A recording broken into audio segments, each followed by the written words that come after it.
မြူအိမ်ဆိုတော့ဒါတကယ်ရိုးရပဲလေနော် ဟုတ်တယ် ရခိုင်မှာလည်းဒီလိုပုံပဲလေနော် ဟုတ်တယ်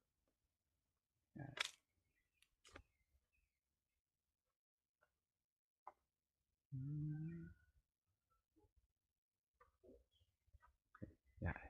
အဲ့ဒါတဘာဝကြဟိုးအိမ်အမီးဖူချောင်း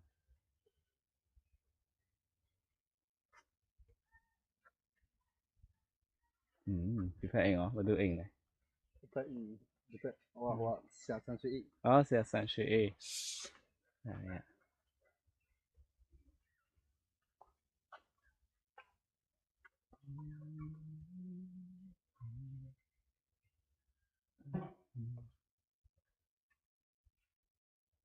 ပစ္စည်းပါရှိမလားဆွေးပါလွတ်ထားပါ ဟုတ်ပါဟုတ်ပါ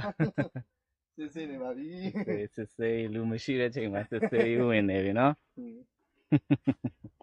ကြားကြောင်းလည်းခါလေးရိုက်မှာဆရာ အေးဖះเจ้าလည်းမိုက်တယ်နော်လှတယ်ဖះเจ้าအပြင်အနေပဲရင်းလှလို့ဒီကမရိုက်တော့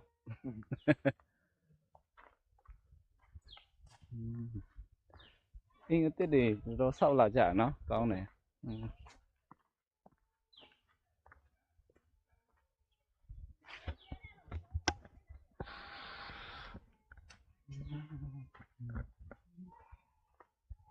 ဒီအိမ်ကတော့ရိုးရအိမ်မဟုတ်တော့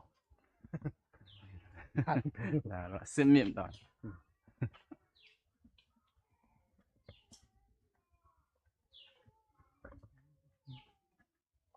ဟိုတယောက်အိမ်တည်တယ်ဒီအိမ်